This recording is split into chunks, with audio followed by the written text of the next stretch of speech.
अगं काय? मुझे मुंबई में जॉब मिली है मल्होत्रा डिजाइनर्स के यहाँ। मुंबई की बहुत बड़ी डिजाइनर कंपनी है। I am so happy. अगं बाबा नहीं मानेंगे। भाई आप मना लेना ना बाबा को, ऐसी अपॉर्चुनिटी बार बार नहीं मिलती है। तू जानती है ना बाबा को। आप रुको, बाबा को आने दो, मैं मनाती हूँ। लगता है बाबा आ गए।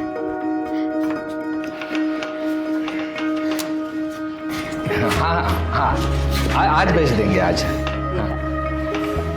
नमस्कार। Thank you.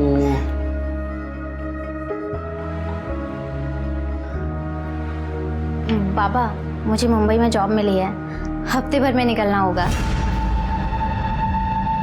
ये तो बड़ी अच्छी बात। कोई अच्छी बात नहीं है, मना कर दे उनको। देख तू अकेली मुंबई नहीं जाएगी, और अगर तेरे को मुंबई जाना है तो तेरे लिए मैं मुंबई का लड़का ढूंढता हूँ, शादी कर ले और फिर मुंबई चली जाना।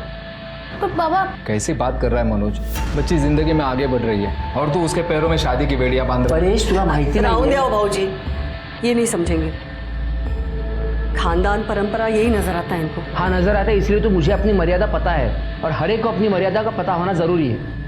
तुझे मुंबई जाना है, शादी कर ले और फिर आराम से मुंबई चली जाना। That's final. बाबा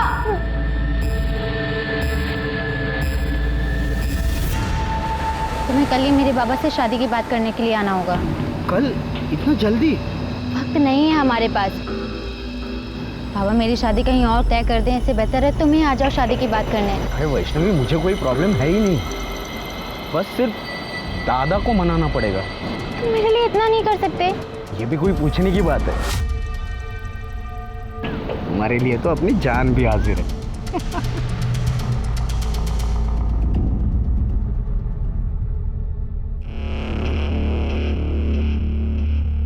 वैष्णवी, अरे वाह, इतना सज धज के कहाँ जा रही है?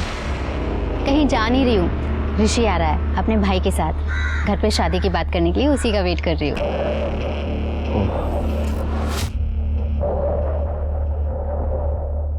यार विपिन, हम दोनों ना दोस्त हैं, एक ही कॉलोनी में रहते हैं। ये प्यार व्यार के चक्कर में ना हमारी दोस्ती मत खराब कर। हाँ हाँ, ज़्यादा लेक्चर मत दे। All the best.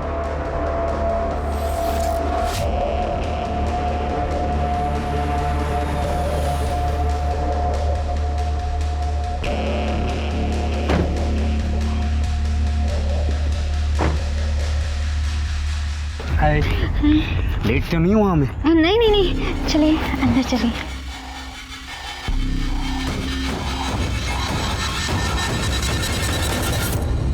मनोज बाबू, परेश बाबू, पहले हमारे बीच जो कुछ भी हुआ उसे भूल जाते हैं। ये दोनों एक दूसरे से बहुत प्यार करते हैं, शादी करना चाहते हैं। वैसे मेरा भाई ग्रेजुएट है, एड एजेंसी में काम करता है, अच्छा खासा कमा लेता है। खुश रखेगा आपके बेटी को। सीधा साधा है मेरा भाई। सीधा साधा? तो तुम्हारा ये सीधा साधा भाई पड़ोस में रहने वाली कॉलगर्ल योगिता के पास क्या कर रहा था?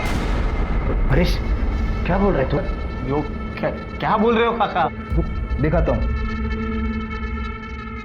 ये कौन है? तू ही है ना? देख ले, तुम्हारा सज्जन भाई। बगा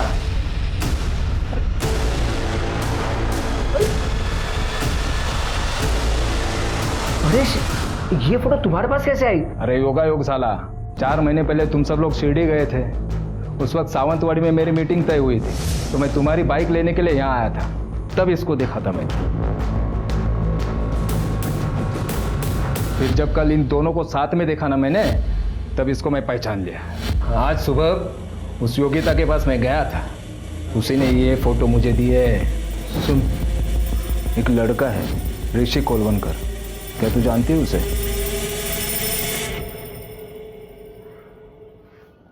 यही ना, ये तो अक्सर आता है मेरे यहाँ, बहुत पसंद है मुझे।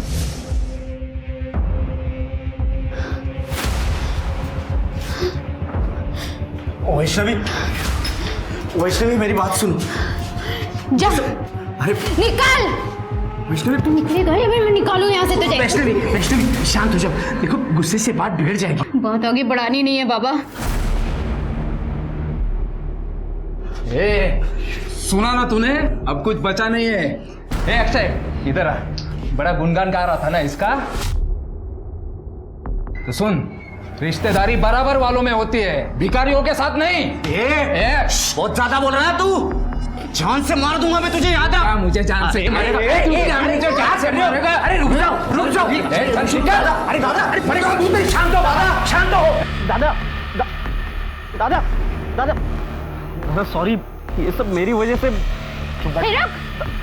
रुक इधर ही रुक। तू रह गटर में, वही की पैदाइश है ना तेरी। परेश काका बिल्कुल सही कहते हैं, मेल जोल हमेशा बराबरी वालों में होता है। चल तू निकल।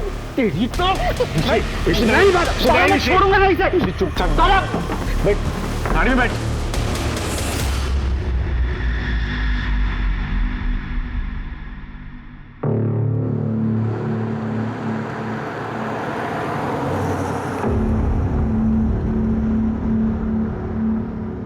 मुझे ना बड़ा मजा आ रहा है तुझे ऐसे देखने में। वैसे तेरे हिस्से का आधा प्यार तो तेरा आशिक मुझे कर ही चुका है। अब तू और मैं बराबर।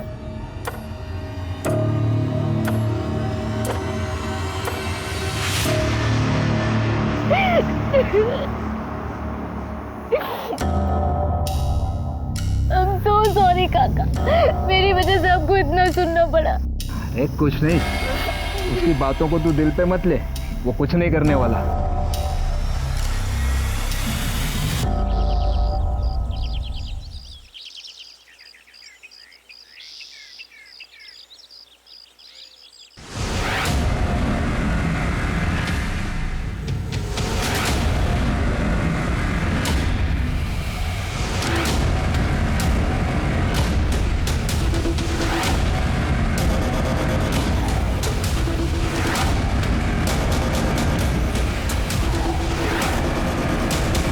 शिरके जरा चेक करो, और तुम लोग जरा आसपास चेक करो, कुछ मिलता है क्या? सर इसके सर पे काफी गहरी चोट है, बॉडी पे और कहीं कोई स्ट्रगल का निशान नहीं है।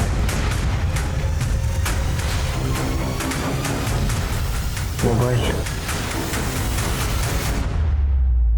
Wallet, sir PAN card, Aadhaar card, Paresh Parchure, इसकी कंपनी का विजिटिंग कार्ड भी मिला है, विश्वास प्राइवेट लिमिटेड, और इसके पार्टनर का नाम भी लिखा है, मनोज गायकर। और वॉलेट में कुछ पैसे भी हैं। वॉलेट में पैसे भी हैं, फोन भी है, मतलब चोरी का मामला तो नहीं है। पर ये आदमी जंगल में क्या कर रहा था? सर वही बात तो समझ नहीं आ रही है, लेकिन सर एक चीज़ तो कंफर्म है कि इसका मर्डर कहीं और हुआ है और उसको यहाँ लाके डंप किया गया है। हाँ हो सकता है, क्योंकि जमीन पर इतना खून भी नहीं बिखरा है। शिरके फॉरेंसिक को बुलाओ और इसकी फैमिली को इन्फॉर्म करो। ठीक है सर। स्वाति एम्बुलेंस को फ़ोन करो, बॉडी को पोस्टमार्टम के लिए भेजो। सर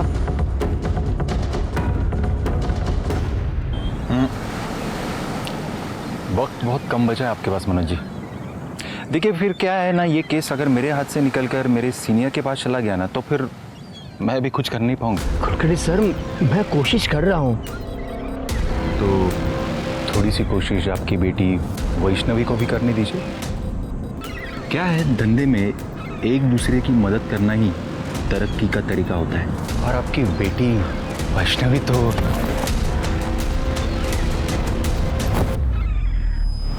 ये गलती दोबारा मत करना, वरना 10 लाख के 20 लाख देने पड़ेंगे।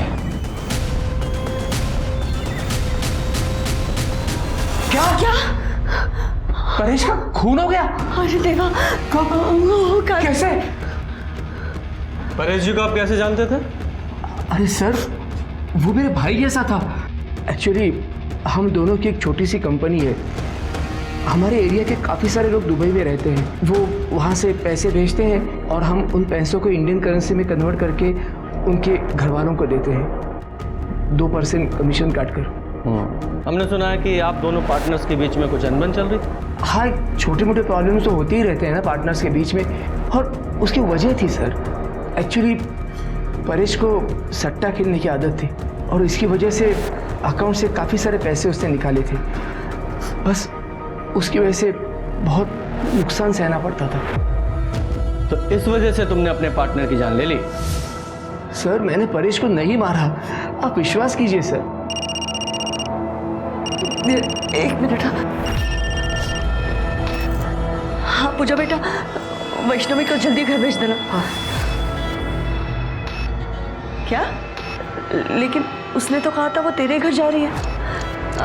ठीक है, तो आओ थमा एक मिनट।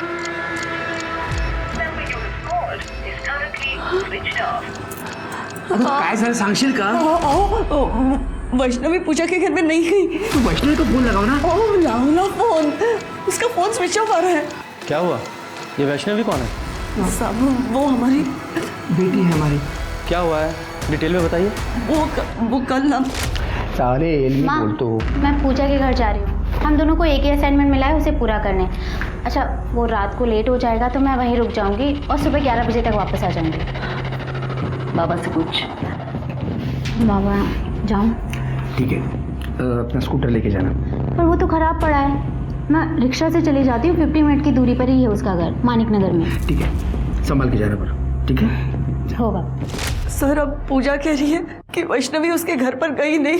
तो वैष्णवी किसी और फ्रेंड के घर पे चली गई होगी। नहीं सर, ये पक्का उसी का काम है। किसका? ऋषिकेश कोलवणकर। वो कौन है? वो वैष्णवी से शादी करने के लिए आया था, लेकिन परेश को उसके चाल चलन के बारे में पता चल गया था और ये सुनकर वैष्णवी से उसे रिश्ता तोड़ा था और शादी भी तोड़ी थी। तब तो वो चला गया था घर से, लेकिन 2 दिन के बाद सर उसे जल्दी से पकड़िए सर, कहीं वो मेरी बेटी के साथ कुछ गलत ना कर बैठे सर। आप शांत हो जाइए, टेंशन मत लीजिए। ये वैष्णवी का फ़ोन नंबर और उसका फोटोग्राफ दीजिए। चलिए। देते सर। सर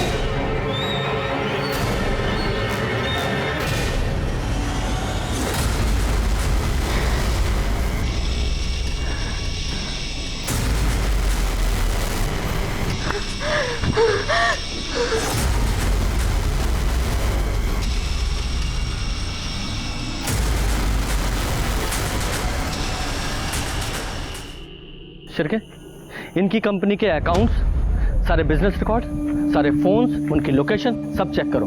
देखो, बिजनेस में कोई किसी का सगा नहीं होता, सब एक दूसरे से फायदे के लिए मतलब रखते हैं। इन दोनों की पूरी कुंडली चाहिए मुझे। ठीक है सर। वैसे इस वैष्णवी के केस का क्या करना है? आप कहें तो उस ऋषि को उठा लूँ? हाँ उठाओ, लेकिन मुझे लगता है कि ये दोनों मियाँ बीवी झूठ बोल रहे हैं। झूठ बोल रहा है? एक तरफ तो कह रहे हैं कि इनकी बेटी वैष्णवी अपनी किसी पूजा नाम की फ्रेंड के साथ असाइनमेंट करने के लिए गई थी, और दूसरी तरफ ये भी बोल रहे हैं कि उसे ऋषि ने गायब किया है। अब ये बताओ, इनकी बेटी वैष्णवी खुद घर पे बोल के गई थी वो अपनी किसी फ्रेंड के साथ सारी रात रुकने के लिए जा रही है। क्यों? इसका एक ही मतलब निकलता है कि वो अपनी मर्जी से ऋषि के साथ भागी है। हो सकता है सर।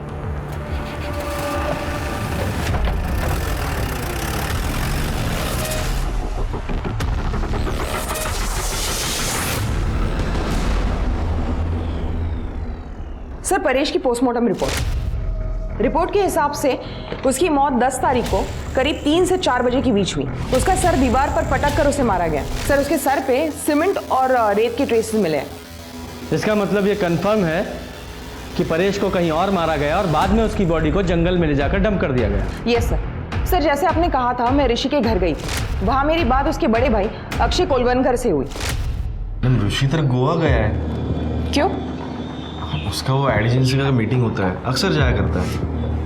क्या हुआ मैडम, इतनी पूछताछ क्यों हो रही है?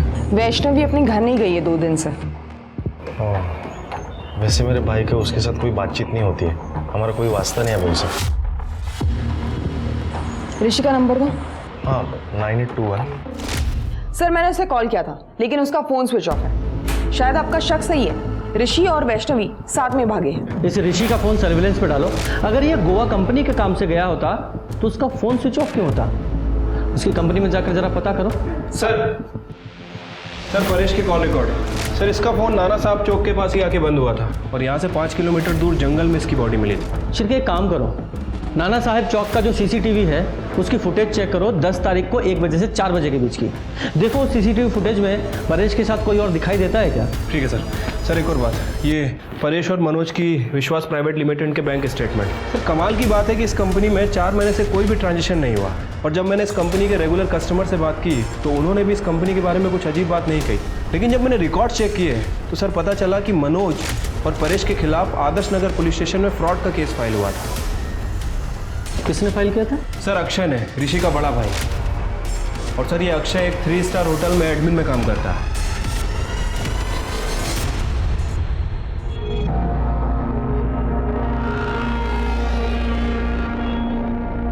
अब क्या हुआ सर? परेश परचूरे को जानते हो? उन्हें कैसे भूल सकता हूँ सर? परेश भाऊ और मनोज भाऊ, उन्होंने 1 साल पहले मेरे 3 लाख रुपए डुबाए। कैसे? सर मैं पहले दुबई में काम किया करता था, तब मैं विश्वास प्राइवेट कंपनी के थ्रू घर पे पैसे भेज दिया करता था। तब वो 2% कमीशन लिया करते थे सर। फिर मेरी कॉन्ट्रैक्ट खत्म हुई, मैं घर पे वापस आया। फिर मैंने कैलकुलेशन की सर, उन्होंने 3% से कमीशन लिया था। 3 साल 1% ज़्यादा, मतलब थोड़ा थोड़ा अमाउंट करके 3 लाख रुपए हो गए थे सर। मैं उनसे बात करने के लिए उनके घर पे चला गया। तेरा कोई पैसा नहीं है हमारे पास। देखो परेश भाऊ, मुझे पैसों की जरूरत है, मुझे मेरा पैसा दे दो प्लीज। कौन सा पैसा?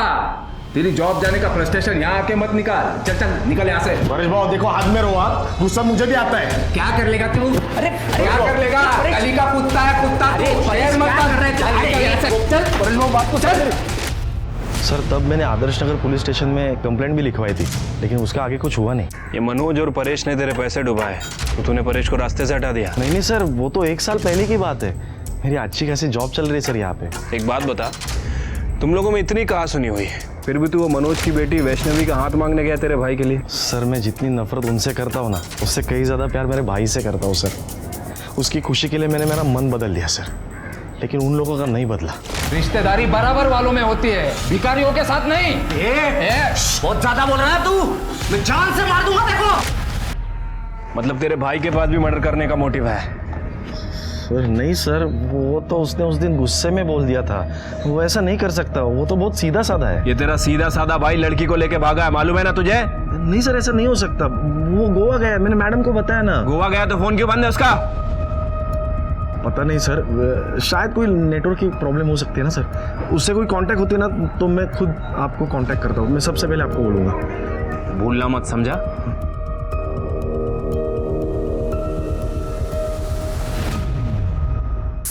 ये परेश की मौत 10 तारीख को 3 बजे से 4 बजे के बीच हुई और उसका फोन नाना साहिब चौक पे शाम को 4 बजे बंद हुआ। और उसी तारीख को वैष्णवी अपने घर से गायब हुई और 10 तारीख को ऋषि भी गोवा का झूठा बहाना बनाकर अपने घर से निकला और बाद में परेश की बॉडी हमें मिली। सर हो सकता है कि ये ऋषि और वैष्णवी एक साथ भागे हो और परेश ने उन्हें देख लिया, फिर ऋषि और परेश का झगड़ा हुआ हो और ऋषि ने परेश का मर्डर कर दिया। हाँ, पॉसिबिलिटी तो है, क्योंकि 10 तारीख को 1:30 बजे से 2 बजे के बीच में वैष्णवी ऋषि दोनों का फोन अपने अपने घर पे स्विच ऑफ हुआ। मतलब उन्हें पहले से पता था कि उन्हें कब और कहां मिलना है और कहां जाना है। हाँ सर, कॉल रिकॉर्ड्स के हिसाब से 5 से 10 तारीख के बीच वैष्णवी और ऋषि में अक्सर कॉल्स हुए। इसका मतलब है दोनों में सुलह हो चुकी थी। शिरके एक काम करो, ऋषि और वैष्णवी के फोटोग्राफ्स आसपास के सभी पुलिस स्टेशन में सर्कुलेट करो। बोलो जहां भी दिखे तुरंत अरेस्ट करें। ठीक है सर।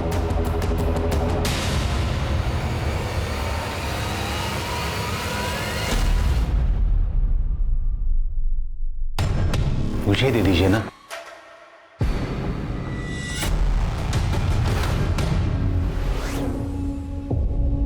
वाह, खूबसूरती की तारीफ ना हो ना तो तौहीन हो जाती है। सुजाता ऊपर जाओ।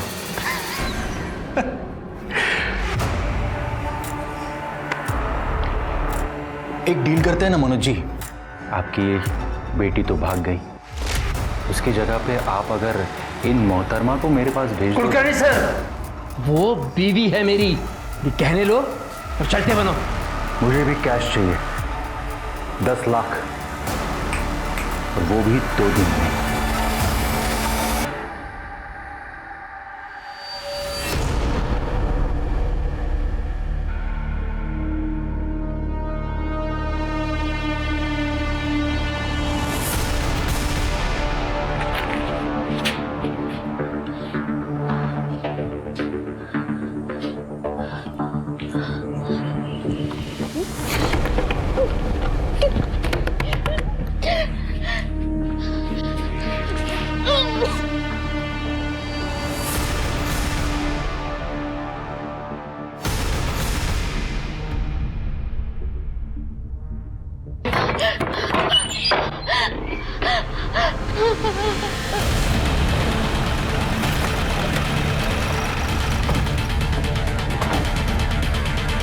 सर मैंने ही आपको फ़ोन किया था, यहाँ से स्टेशन जाने के लिए शॉर्टकट है, तो मैंने वहाँ पर एक लाश देखी, इसलिए सर आपको फ़ोन किया। किधर है? सर यहाँ पर है। स्वाति जरा चेक करो। कर दे, जरा आसपास चेक करो।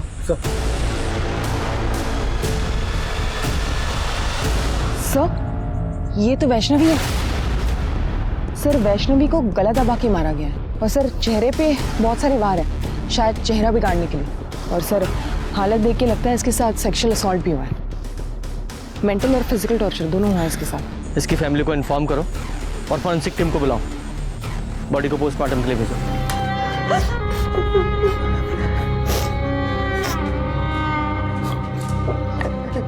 सर वो विपिन हमारे एरिया में ही रहता है। मेरी वैष्णवी ने उसके प्यार को कभी एक्सेप्ट नहीं किया, फिर वो उसका पीछा करने लगा और एक दिन। मेरी और ऋषि की अब बात नहीं होती। देख वैष्णवी, मैं अभी तुझसे बहुत प्यार करता हूँ, एक बार सोच ले। विपिन, मुझे रिश्तों में मिलावट अच्छी नहीं लगती। हम दोस्त हैं और हमेशा रहेंगे। क्या दोस्त दोस्त दोस्त, थक गए हो तेरा दोस्त बनकर। देख वैष्णवी, देख अगर तूने हाँ नहीं कहा ना तो। क्या ड्रामे कर रहा है? लग जाएगा तुझे तो। I can't live without you. I can't live with you. Vaishnavi, Vaishnavi मेरी बात। तेरा और मेरी बेटी का मेल हो ही नहीं सकता, समझ लो तू ना। चल निकल, चल चल निकल। चाहता हूँ, मुझे अपनी खूबसूरती पे बहुत नाज है ना, तेरी ऐसी शक्ल बिगाड़ूंगा ना कि कोई पहचान भी नहीं पाएगा। अरे चल जा, चल जा, चल जा। तो आपने पुलिस में कंप्लेन क्यों नहीं की? उस दिन के बाद उसने उसका पीछा करना बंद कर दिया। हमको लगा वो सुधर गया। यही गलती करते हैं मैडम हम लोग। क्राइम की शुरुआत यहीं से होती है। आपको उसके खिलाफ कंप्लेन करनी चाहिए थी। खैर, कहाँ मिलेगा ये विपिन? वैष्णवी को क्यों मारा? सर मैं उसे क्यों मारूंगा? मैं तो उससे प्यार करता था। उस पर रेप करने की कोशिश करता और बोला प्यार करता था। सर उस दिन मैं नशे में था। नशे में था तो कुछ भी करेगा, हैं? देख सीधे सीधे बोल, वरना डंडा डाल के उगलवाऊंगा। सर मैं सच बोल रहा हूँ। तू ऐसे नहीं बोलेगा। कर दे, अंदर डालो इसे। सर मेरी बात तो सुनो सर। सर मैंने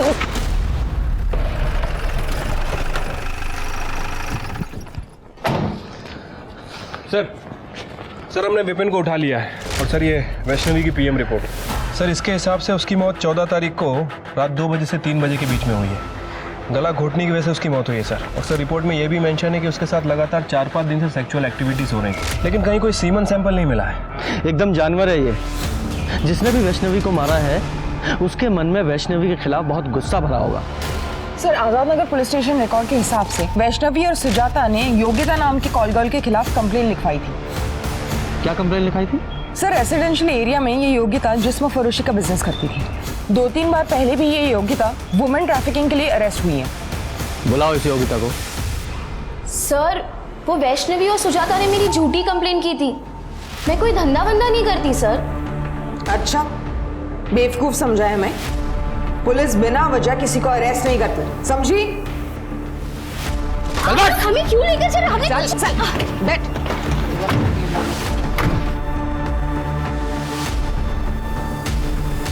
सुजाता और वैष्णवी ने तुझे अरेस्ट कराया था।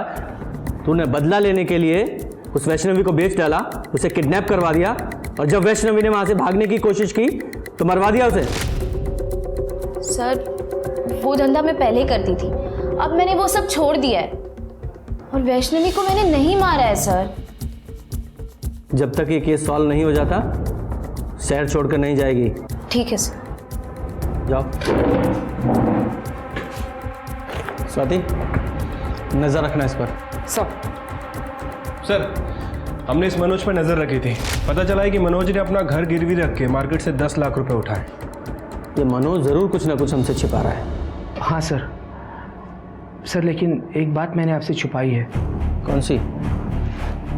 एक्चुअली परेश टैक्स और जीएसटी बचाने के चक्कर में पैसों की बहुत हेरा फेरी करता था। मैंने उसे बहुत बार समझाया पर उसे कभी माना नहीं। फिर एक दिन। आप लोगों को क्या लगा ये सब फ्रॉड करके आप सरकार से बच जाओगे? सॉरी सर, गलती हो चुकी है, आप ही बताइए क्या कर सकते हैं। ये 20 लाख रुपए का फ्रॉड है, इंक्वायरी तो बैठेगी। 10 साल की सजा और 20 लाख तक का जुर्माना। मैं क्या कहता हूँ, कुछ चाय पानी ले दे के मामला यहीं सेटल कर देते हैं। 10 लाख कैश। एक ईडी ऑफिसर ने आपसे रिश्वत मांगी? हाँ सर, इसीलिए मैंने अपना घर गिरवी रख के मार्केट से 10 लाख रुपए उठाए थे। नाम क्या था उस ऑफिसर का? राजेंद्र कुलकर्णी। आपके पास नंबर है उसका? हाँ। शिरके, नंबर लगाओ।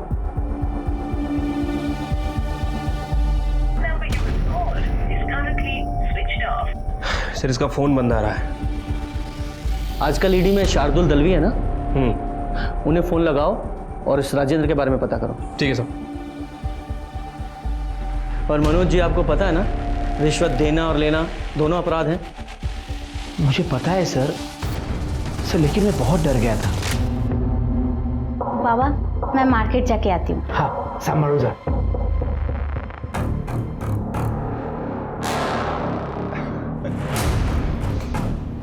आपकी बेटी मेरा मन बहलाने के लिए कुछ दिन आ जाए तो। कुलकर्णी सर, उसकी मेरी बेटी पर ही नहीं, मेरी बीवी पर भी बुरी नजर थी सर। इसलिए सोचा कि उसके सारे पैसे उसको देकर मामला खत्म कर दूं बस। मनोज जी, ये बात आपको हमें पहले बतानी चाहिए थी, यहां तक नौबत नहीं आती। सर दलवी साहब से बात हुई है। उनका कहना है कि ईडी में राजन कुलकर्णी नाम का कोई भी ऑफिसर नहीं है।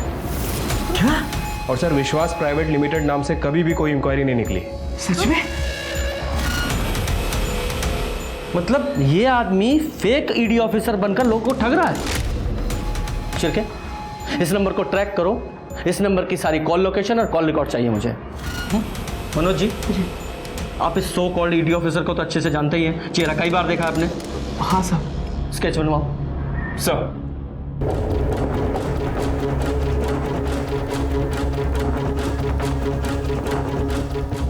सर उस ऑफिसर का फ़ोन अभी तक स्विच ऑफ है सर, और मैंने उसके कॉल रिकॉर्ड चेक किए हैं। उसने सिर्फ और सिर्फ मनोज जी को ही फ़ोन किया था। और एक और बात सर, उसके फ़ोन की लोकेशन कभी कभी योगिता के घर के आसपास की थी। योगिता, ये मनोज जी की नेबर ना? Right sir. सर, इनके ब्रीफिंग से ये स्केच बनाया है।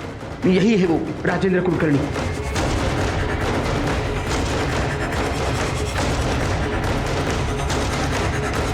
देखो, डरो मत, बताओ यही था? हाँ सर, ये एक बार आया था। ए योगिता, ये अपना पुराना दोस्त है, इसे मजा आना चाहिए।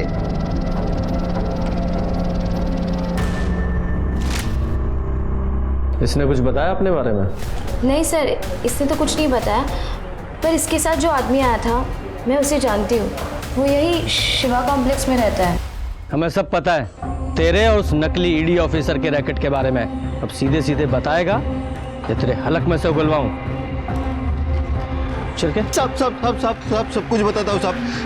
सब उसका नाम शेखर नाइक है। सब मैं दिल्ली में जॉब करता था, तभी हम पहली बार मिले थे। और एक दिन अचानक वो मेरे घर पे आया। क्या? तो तू इधर फेक ईडी ऑफिसर बन के लोगों से पैसे लूटता है?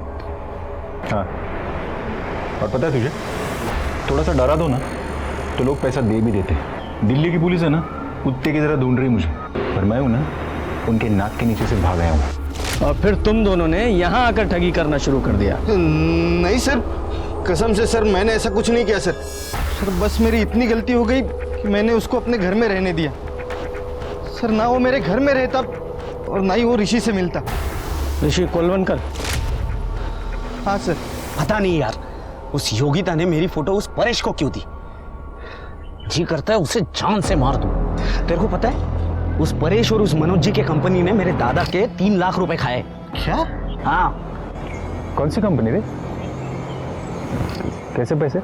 अरे मेरा अक्षय दादा पहले दुबई में हुआ करता था ना, वो वहाँ से पैसे बेचता था इन लोगों को। ये लोग इन्वेस्टमेंट करते थे, कर दिया घपला। और जब वापस मांगने गया तो बोला कुछ नहीं मिलेगा, इनके पास कुछ भी नहीं है। और तभी शेखर के दिमाग में मनोज और परेश को लूटने का प्लान आया और उसने उनके कंपनी में फ्रॉड बताकर उनसे 10 लाख रुपए की मांग की sir.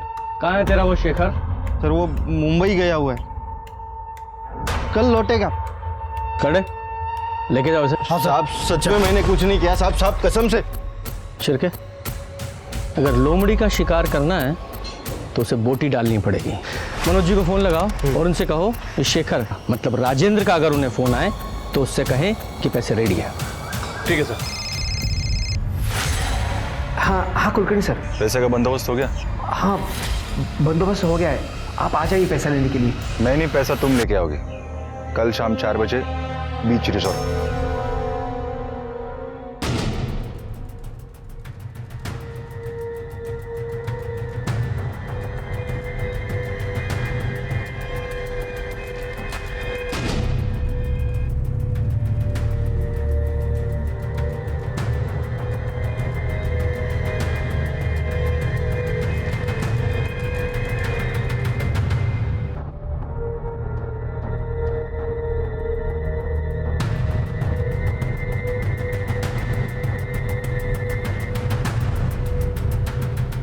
Mister Rajendra Kulkarni from ED, I card दिखाइए प्लीज। हाँ।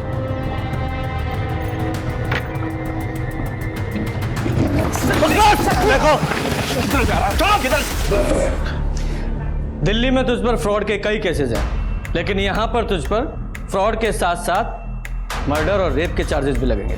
सर मैंने ना वो परेश को मारा है, ना मैंने वैष्णवी का खून किया है। ये तो इतनी आसानी से नहीं कुछ उगलेगा, हमसे मेहनत करवाएगा। तू ही बता दे, तू तो इसके साथ प्लान में शामिल था ना? सर मैं तो किसी भी प्लान में नहीं था सर। सर वो वैष्णवी को मैं जानता भी नहीं है सर। सर वो तो ऋषि के साथ भागने वाली थी सर। भाई मैंने वैष्णवी को मना लिया है। ओ भाई कब है शादी? नहीं ना यार, यही तो प्रॉब्लम है, उसके घर वाले नहीं मान रहे। लेकिन अक्षय दादा ने बोला है कि तुमको भाग के शादी करनी चाहिए, और इसके लिए हम लोग परसों भाग रहे हैं। अक्षय दादा हमारे रहने का वगैरह सब बंदोबस्त कर रहा है। ऋषि की तुमसे कब बात हुई थी? सर वो कुछ 8 तारीख को। और 8 तारीख को ऋषि ने तुमसे कहा था कि वो 10 तारीख को वैष्णवी के साथ भागने वाला है। हाँ सर। वैष्णवी के साथ साथ 10 तारीख को वो परेश भी गायब हुआ था।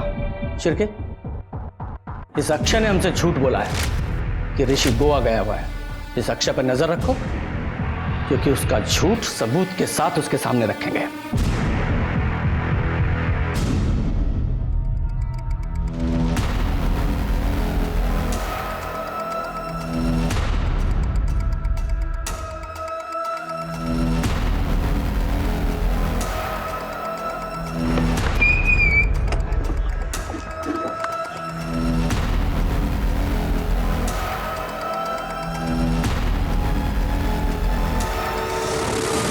अरे दादा लेकिन हुआ क्या? कौन है देख? हाँ मैं देखता हूँ।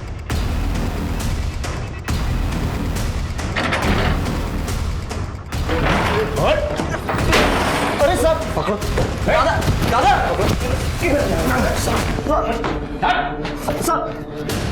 क्यों? तुम दोनों ने मारा है ना वैष्णवी और परेश को? वैष्णवी को मारा? क्या बोल रहे हो सब? दादा आपने तो बोला हम लोग दोनों कल मुंबई जा रहे हैं ना, और आपकी उससे बात भी हुई है, वैष्णवी कल यहाँ आ रही है ना। दादा झूठ बोला है तेरे भाई ने तुझसे। 10 तारीख को वैष्णवी तुझसे मिलने के लिए निकली थी, फिर वापस घर नहीं पहुंची, और सीधे 14 तारीख को हमें उसकी लाश मिली। 4 दिन तक उसके साथ ब्रूटली रेप किया गया, और पता है किसने किया? तेरे सगे भाई ने। गुस्सा आ गया था मुझे, मेरे पैसे डुबाए, मेरा और मेरे भाई का अपमान किया। अब इसको 8 तारीख को फोन आया उस वैष्णवी का, उसने बोला कि फिर अपनाएगी इसे, तब मैंने प्लान बनाया। ऋषि तुम यहाँ से सीधा वर्तक नगर के लिए निकलना। मैं वैष्णवी को उसके घर से पिकअप करता हूँ और वर्तक नगर में छोड़ता हूँ। वहाँ से तुम दोनों मुंबई के लिए निकलना, लेकिन ध्यान से अपना फ़ोन स्विच ऑफ कर लेना, दोनों भी, ताकि तुम लोगों तक कोई पहुँच ना पाए। मैं पूजा के घर जा रही हूँ, हम दोनों को एक ही असाइनमेंट मिला है, उसे पूरा करने।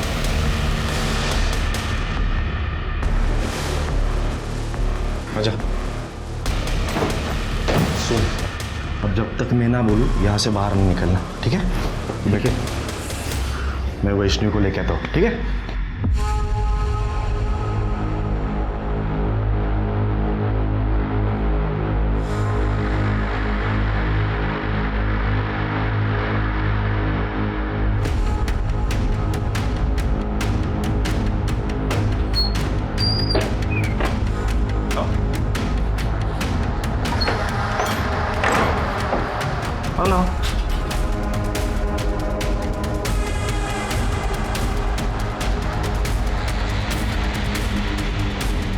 दादा अब कहाँ लेके आया मुझे?